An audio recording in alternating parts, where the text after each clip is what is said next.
এই ফ্রিজটা আমাদের হল প্রশাসনের কাছে দিয়েছেন। আপনারা এটা ব্যবহার করতে পারবেন, সবার জন্য উন্মুক্ত। আমরা শীঘ্রই সূর্য সেন হল সংসদের পক্ষ থেকে ফুড সাপোর্ট প্রোগ্রাম নিয়ে আসবো। আমি প্রথমেই এই যে আমার হলের ছাত্রদের জন্য এই ফ্রিজটি উপহার দেওয়ায় আমার হলের পক্ষ থেকে, আমার পক্ষ থেকে, ছাত্রদের পক্ষ থেকে ধন্যবাদ জানাচ্ছি। কারণ আপনারা ইতিমধ্যে জেনেছেন যে আমাদের অনেক স্টুডেন্ট যারা বাড়ি থেকে আসে, তার মা বোন তাদেরকে খাবার রান্না করে দেয়, হয়তো খাবারটা ঠিকমতো রাখতে পারে না, হয়তো খাবারটা রাখলে 1 সপ্তাহ 10 দিন হয়তো খেতে পারতো, কিন্তু রাখার অভাবে সে খাবারটা হয়তো এতদিন যেতে পারে না, নষ্ট হয়, অথবা সে এই 7 দিন 8 দিন 10 দিন ধরে খেতে পারে না। তো এই সমস্যাটা হয়তো পুরোপুরি সমাধান হয়েছে আমি বলবো না, তারপরও শুরু তো হয়েছে, আংশিক তো সমাধান হয়েছে, 50% হয়েছে, 40% হয়েছে, 60% হয়েছে। আমরা শুরু করছি, এতে আলহামদুলিল্লাহ, আল্লাহর কাছে শুকরিয়া জানাচ্ছি। এই ফ্রিজটা আমাদের হল প্রশাসনের কাছে দিয়েছেন।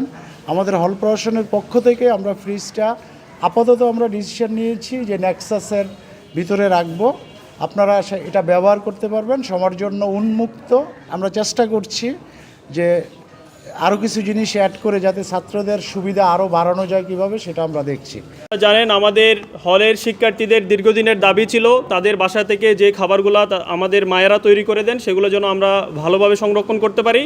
আমাদের মেসের এবং দোকানের ফ্রিজগুলোতে খাবার রাখতে গেলে অনেক সময় সমস্যায় পড়তে হয় এবং আমাদের টাইম অনুযায়ী আমরা খাবারগুলো নিতে পারি না। তারই লক্ষ্যে আমরা আমাদের অ্যালামনাইদের সাথে যোগাযোগ করেছি। আপনারা জানেন, সারা বিশ্বের বিভিন্ন উন্নত যে বিশ্ববিদ্যালয়গুলো আছে তারা মূলত তাদের অ্যালামনাইদের সহযোগিতায় তারা এগিয়ে যাচ্ছে। পাবলিক প্রাইভেট একটা যে কোঅর্ডিনেশন সেটির মাধ্যমে এগিয়ে যাচ্ছে। আমরা আজকে ভাইকে বলার সাথে সাথে যে রেসপন্স পেয়েছি সেজন্য ভাইকে এবং ইনসাফকে ধন্যবাদ জানাই এবং আমাদের হলের মাননীয় প্রাধ্যক্ষ অধ্যাপক ডক্টর রফিকুল ইসলাম স্যারকেও ধন্যবাদ জানাই। আমাদের এই উদ্যোগে তিনি শুরু থেকেই পাশে ছিলেন।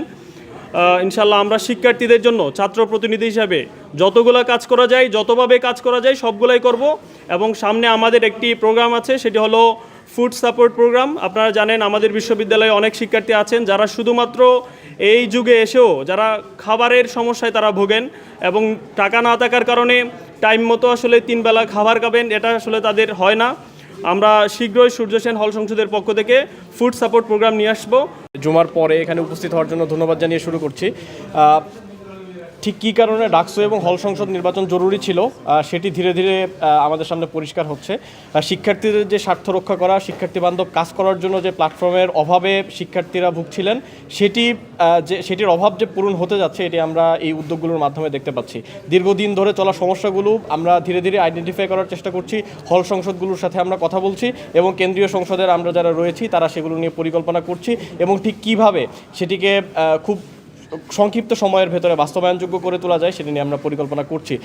এখন যেমন ছোট ছোট কাজগুলো ভিজিবল হচ্ছে, সামনের দিনে যে মৌলিক সমস্যাগুলো রয়েছে বিশ্ববিদ্যালয়ে সেই সমস্যাগুলো নিয়ে আমরা কাজ করব, সেই প্রতিশ্রুতি আমরা এখানে দিয়ে যাচ্ছি। দৈনিক বাংলাদেশ মিডিয়া, সত্যের সন্ধানে সারাক্ষণ।